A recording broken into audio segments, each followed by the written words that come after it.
What is going on, Brooklyn Nets fans? Hello, everyone, and welcome back to the Brooklyn Boys Show. Should the Brooklyn Nets be interested in Malik Monk? Is he someone that the Nets in front office general manager Sean Marks should be targeting with the remainder of their budget and salary cap in the 2025 offseason? Hello, everyone, and welcome back to the Brooklyn Boys Show. I am your host, Josh Wolliver, on this beautiful Saturday evening, August 23rd. Appreciate you all tuning in. Smash the like and hit subscribe on our road to 500 subscribers. So each and every one of you hitting subscribe, hitting like helps us grow a ton on the channel, and we appreciate your support and your willingness to spare your Friday evening. So greatly appreciative of that. So you guys are the best if you're tuning in on August 23rd, depth of the Nets offseason, as I always say. Malik Monk, a very polarizing topic. I want to hear what you guys have to say. Throw questions, comments, thoughts right there into the chat. So that'll boost our outreach, and share this with friends and family. Helps the channel grow a ton on our road to 500 subscribers, where Connor and I have some great stuff planned. So cannot wait for that. You guys are the best. Tuning in right here on the show. Again, comment section to voice your opinions, your thoughts, everything that you have to say going on right now with the Brooklyn Nets. And today, Malik Monk, we get to talk about it. And today's article comes from Mr. Sharif Phillips Keaton of the Nets Wire. So let's dive into this Malik Monk hypothetical trade scenario, and let's see what we think and if this is a good deal or not. So I'll pull it up right here on the screen. Let's start in the meat of the article, where Mr. Phillips Keaton says the Sacramento Kings have been trying, quote, very hard to trade Malik Monk this offseason, but they have not found a taker, an NBA source told Grant Afsesh. That's from Asher Marth of Dallas Hoops Journal.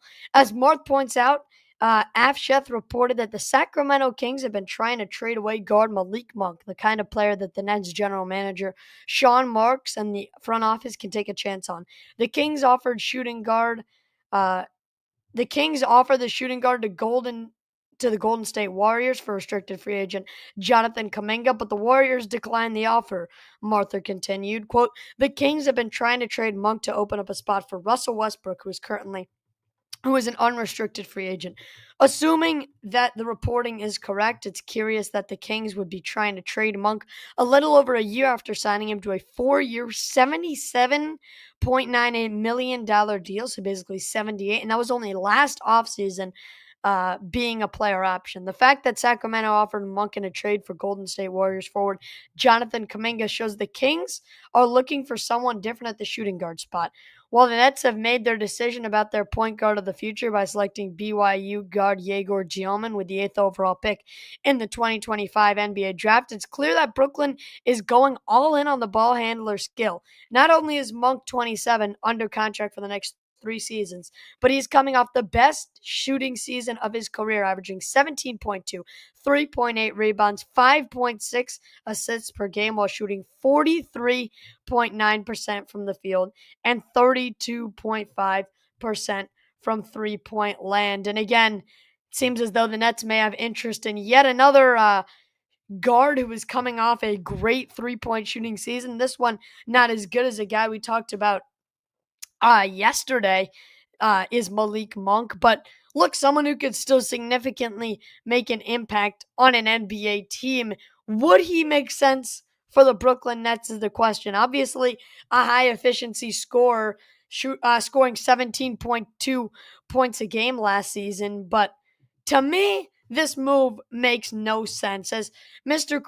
Phillips Keaton points out, Nets just took Yegor Dioman, and not only that, but they also took 2 more guards behind him in Ben Saraf and Nolan Traore. Drake Powell may even be able to slide over from the 3 if you need him to play shooting guard. So to me, trading for a guy like Malik Monk shows from the front office how little faith this coaching staff has and this front office has in the rookies that they just drafted. And to be honest, that's a message that you cannot send at this juncture in the rebuild. Here on August 23rd of 2025, if you are sending a message to your rookies that, look, you guys aren't important enough, we need to trade for a veteran at 27 years old, who by the time his contract expires will be at the not so ripe age of 30, will Malik Monk, to fill in and play minutes over Yegor Dioman, Nolan Traore,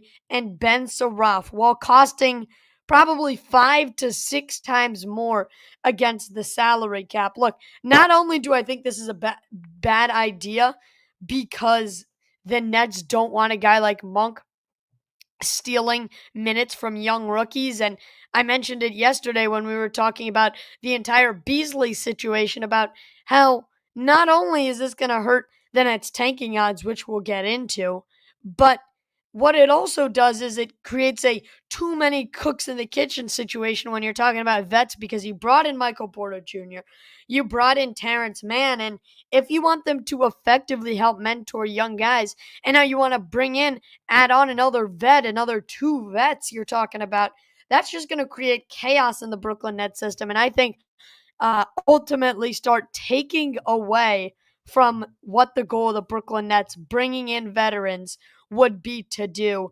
So the fact that not only is Monk's team in Sacramento already giving up on him just a year into his 4-year contract that he inked last offseason, and this kind of reminds me a lot of the Nick Claxton situation that's currently going on in Brooklyn, because you have a guy in Claxton that just inked a 4-year, $100 million deal.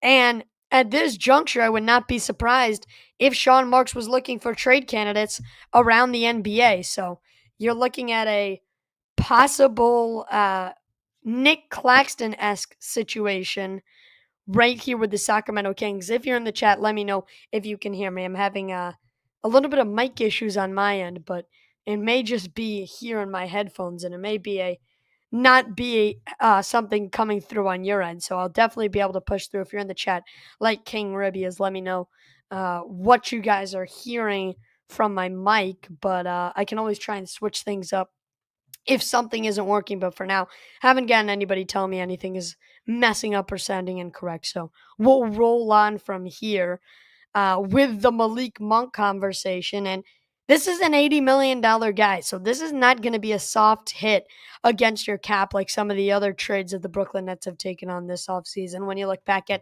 the Haywood Highsmith deal to bring him in a second-round pick in from the Miami Heat, only $5 million contract going against the cap.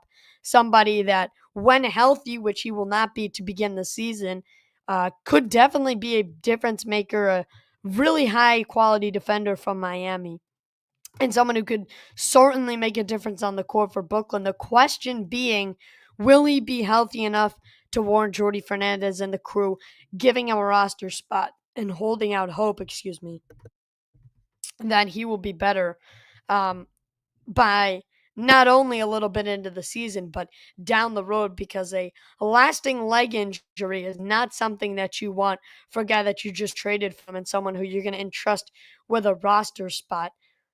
So that's very interesting to think about. But just to show that Sacramento, a team that I could definitely see looking to contend, because this Kings team has been caught in a not so happy medium these last 5 or so years, where they have a roster that's good enough to contend for the playoffs, but nothing that's made a true push towards that Western Conference Finals, towards that NBA Finals appearance. So they are still certainly missing pieces, and it looks like that this team might start be breaking things down if you're trading away your $80 million man just an off-season removed from inking him to that contract. And again, drawing similarities here between Monk and Claxton's situation, where maybe the Kings realized they overpaid, but they could see fits outside for a high-end role player who averaged 17 last year. But unlike Beasley, even though Monk is coming off of an amazing year for his standards, Beasley was still better. So if at all you are going to go out there and get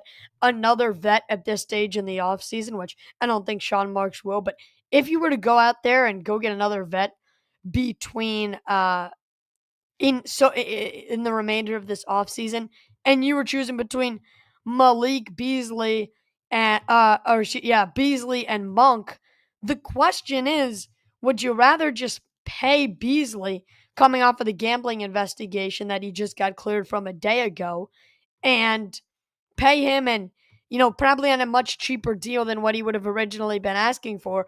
Or would you rather have to give up assets for a guy like Monk? And Sacramento's probably not going to give him away for cheap. And then after that, you got to take on the remainder of his 4-year, $80 million contract. To me, this move doesn't make sense considering not only that Brooklyn has to trade away assets from Malik Monk, and not only the fact that they have to take on his $80 million contract. Those are probably the two hardest hitting bullet points here. But you go dig down a little deeper and you realize that the Nets just drafted 5 players, 3 of them guards.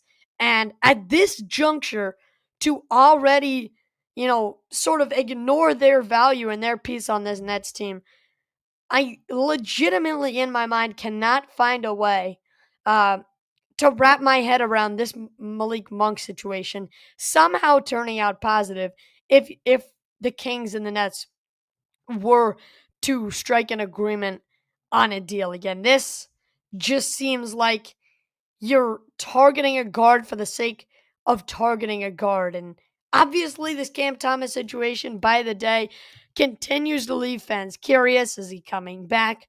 Will he? Will he not? It's probably the biggest question surrounding Nets world that we've been wondering for 3 months now and have gotten no closer to an answer. So it's frustrating, I'll tell you. It is certainly frustrating, but I don't think that means you go out there and hunt a 2 guard uh, just to hunt a 2 guard. This is not a move that I would endorse by any means. Smash the like button. Hit subscribe if you have not done so yet again.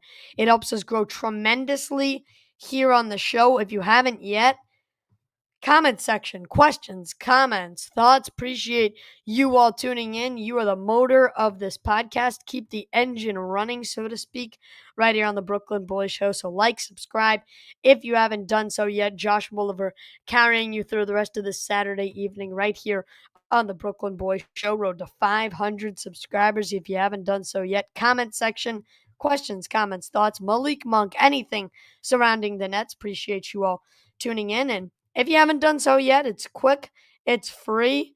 We would love it if you guys could drop down below this video. Hit subscribe for Connor and I on our road to 500 subscribers because we are oh so close, just about 50 subscribers away. Last time I checked, I think it was 446. But if you could up that number for us, it would be highly, highly, highly appreciated right here on the Brooklyn Boys Show live on YouTube at 500 subscribers. We have some epic content coming your way as well as our ability to be able to be monetized. So you guys are all helping us grow towards that goal. So thank you. Thank you. Thank you as we continue to grow this community by the day. Share this with friends and family. Again, the best way to get in on the action and grow the show. From the King's perspective of things, does it make sense to pursue Russell Westbrook, an unrestricted free agent, this offseason? Obviously, back in his heyday with the Oklahoma City Thunder, you're talking about the triple-double king and a first-ballot Hall of Famer. No doubt whatsoever. Russell Westbrook has been one of the league's best for so long, but at this juncture in his career, I do not think that you can expect Russell Westbrook. He comes in on a cheap contract. I think that he can play his heart out for you, and he is not the type of guy to give you anything less than 110%, no matter if it's his last contract in the NBA, if it's his first day trying to earn a role. Russell Westbrook is just not that type of person, like there are some other diva-esque people in the NBA right now. But to me, if you're the Kings, you just committed to Malik Monk long term. Moving on from him at this juncture would be a very curious decision. We talked about from the Nets culture, the Nets standpoint, the Nets locker room perspective on things. You trade for Monk, that instills zero confidence in the young guys you just took in the draft and in some of the other guys that you signed after the draft to hopefully come in, fill a two-way spot. Fenbo Zhang, Grant Nelson, the two names that stick to the top of the mind for that crew right there. And even though those guys are forwards, it's just the all-around message of the rookies are going to play less, and the lottery stock, man. The lottery stock. If you keep going after these expensive guards, to say the least.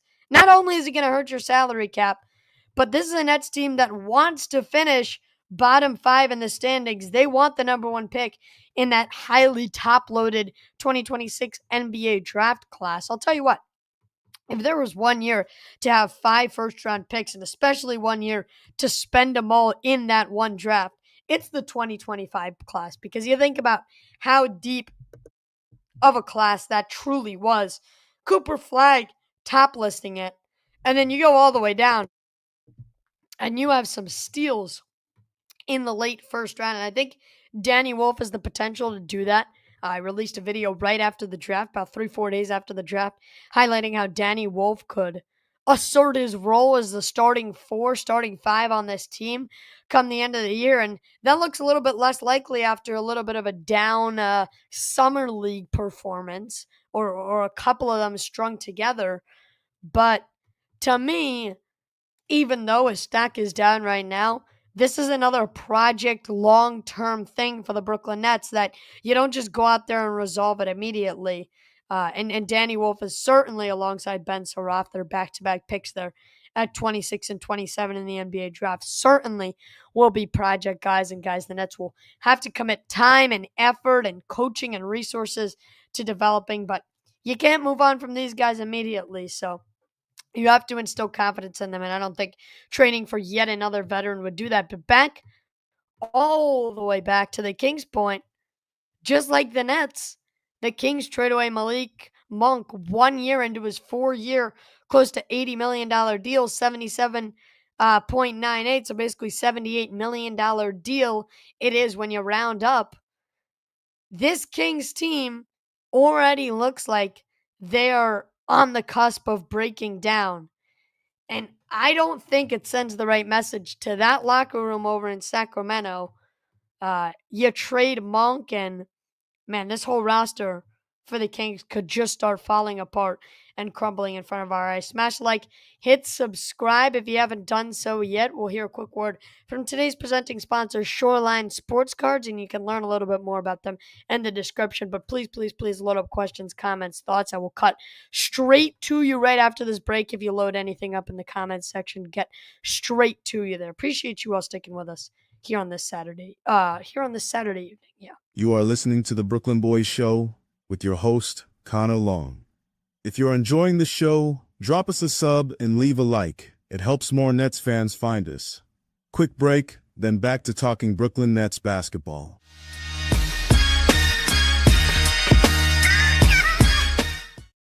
Today's episode of the Brooklyn Boys Show is brought to you by our presenting sponsor, Shoreline Sports Cards, located at 137 Main Street in Port Washington, New York. Whether you're chasing the newest hobby boxes, grabbing singles, or just want to talk cards with fellow collectors, Shoreline is the spot. They've got a massive selection across basketball, football, baseball, and more, with new inventory hitting the shelves every single week. If you're local, make sure to stop by the shop at 137 Main Street in Port Washington and check it out for yourself. If you're not in the area, no worries at all. You can still keep up with Shoreline by following them on Instagram, eBay, and whatnot for product drops, live breaks, deals, and hobby updates. All links are right in the description down below. Huge thanks to Shoreline Sports Cards for supporting the show and the Brooklyn Nets community. We do appreciate Shoreline Sports Cards, today's presenting sponsor, right here live on the Boys Show, listening on YouTube Live. Appreciate you all tuning in. Smash the like, hit subscribe if you haven't done so yet. To all you in the chat, throw questions, comments, thoughts in there right before we wrap up here, if we don't have too much else to say regarding the Malik Monk situation. Real quick, shout out King Ribby RM, a dedicated listener in the chat, supporting his Knicks with his Knicks orange, blue, and the Statue of Liberty. But King, your support, tuning in each and every day is much, much, much appreciated. So we appreciate you for that, even though you are a crosstown rival and someone that probably most Nets fans don't look up on too fondly as a Knicks fan. But I certainly do appreciate you tuning in, night out, King Ruby RM. You are the best. He says, like, subscribe, and share. Shout out Josh, by the way, for the dope content. King Ruby, nobody better than you on this as a daily chatter. Appreciate you in the chat. And if you haven't done so yet, King Ruby's advice is some high quality stuff. Like, subscribe, share the content. All helps us grow. And not only does it continue to feed you this content, turn notifications on if you haven't done so yet so you never miss a live stream or an update. Not only does it continue to feed you this type of content and keep you in touch with our community, which we really appreciate, but it also pushes it out to other people's pages and lets them know all the great stuff that we're doing over here at the Brooklyn Boys Show. Follow the Instagram if you haven't done so yet. We're growing stuff over there with some short form content if you like that kind of stuff on social media. Connor and I are also on Twitter. I'll throw those links in the description following the conclusion of this live stream. But if nothing else, we don't have much to say here on August 23rd. We will get updates around the Nets and hear press conferences and the coaches talk, and we'll get to see some media availability starting in late September. So we are about a month out from Brooklyn Nets training camp, and boy, I can't wait. We'll have daily coverage of that. We'll have daily coverage all throughout the season of our beloved Brooklyn Nets. So like, subscribe, share, keeps you in flow and in touch with the content. And we'll have pre and post game shows regarding every Nets game, all 82 of them throughout the season. So if you haven't done so yet, like, subscribe, share, helps the show grow significantly right here live on the Brooklyn Boys Show. And shout out to all of you guys, as I always have to do, who listen after the fact. You guys mean just as much. You guys are also the best. Appreciate you all tuning in. Joshua Oliver on this Saturday evening. We talked about the Malik Monk situation and why it would definitely not make sense to bring him to Brooklyn. You can't make that trade, Sean Marks. It's not only disrespectful to the rookies down low, but you can't spend the rest of your cap and tie yourself up with a contract like that for the next 3 years. We appreciate you all tuning in. Credit to Sharif Phillips Keaton of NetsWire for today's article. Smash the like, hit subscribe if you haven't done so yet. Josh Oliver signing off saying, let's go Nets, baby. Good night, everybody.